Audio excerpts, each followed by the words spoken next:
Earlier on, I made a video about Medvedev winning 2 titles in 2 weeks and asking the question if he is back. Well, now that he's won a third title in Dubai this week and he's beaten Djokovic along the way, I think it's safe to say that he's definitely back to top form once again, which is great. So, Medvedev wins his third title in 3 weeks. And just before we continue with the video, a subscribe to the channel would be much appreciated. He is like the third player to do it in recent times, with Casper Ruud in 2021 and Felix Auger-Aliassime at the end of 2022. So Medvedev has done it with 2 ATP 500s and 1 250. And he's beaten some top quality competition like Sinner and Felix twice, and Djokovic and Rublev most recently. And if you noticed in the description of my last video, I did put, can he win 3? So I basically predicted this, so I am the best predictor of tennis outcomes on YouTube. And no one can ever doubt me ever again. But seriously though, Medvedev is back on top form. Like, he's beaten the world number 1. He ended Djokovic's 20 match win streak, which is great because this is the first Djokovic loss of 2023. And it just emphasizes the points I made in the last video, that Medvedev is looking like his 2021 self.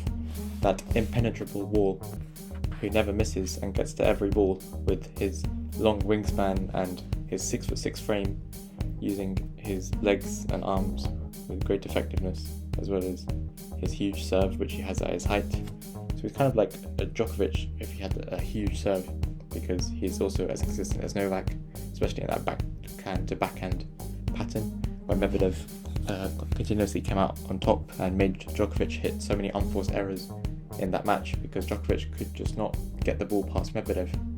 And then that kind of felt like what should have been the final. However, Medvedev did beat Rublev in the final, who beat Zverev, who was coming back to somewhat of his old form. It was good to see Zverev make an ATP 500 semi-final, because that just showed that he's improving since his bad losses at the United Cup and the Australian Open.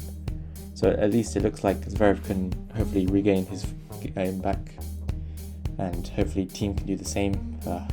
It's looking less and less likely, but I hope Team can. But yeah, Medvedev, it's great to see him back. He wins his third title in 3 weeks. Loads of ranking points, back in the top 10 comfortably. And it's good to see Medvedev as another top contender. He could potentially win a slam this year. It depends if he's allowed to play Wimbledon, because he is a great grass court player, as you can remember in 2021.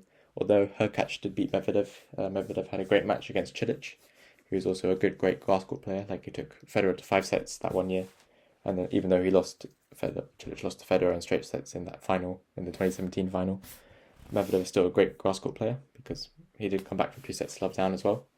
So it depends if the Russians will be allowed to play or not. Probably not, but because I don't think they want British royalty to be handing potentially the trophy to a Russian. But Medvedev can play. He is a great grass court player, as well as all the Russians actually. Rublev and Karen Khachanov are great grass court players, so that would make a very interesting Wimbledon. But he could also be a contender for the US Open to try and regain the slam that he won in 2021 by beating Novak Djokovic as well.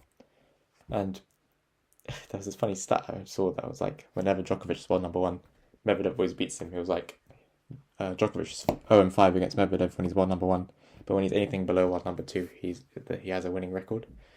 So again, it kind of shows the mentality of Medvedev, that he is able to elevate himself against the greatest player on the tour potentially. And yeah, that was my take on Medvedev winning his third title in 3 weeks. So thank you so much for watching and listening. Take care and peace.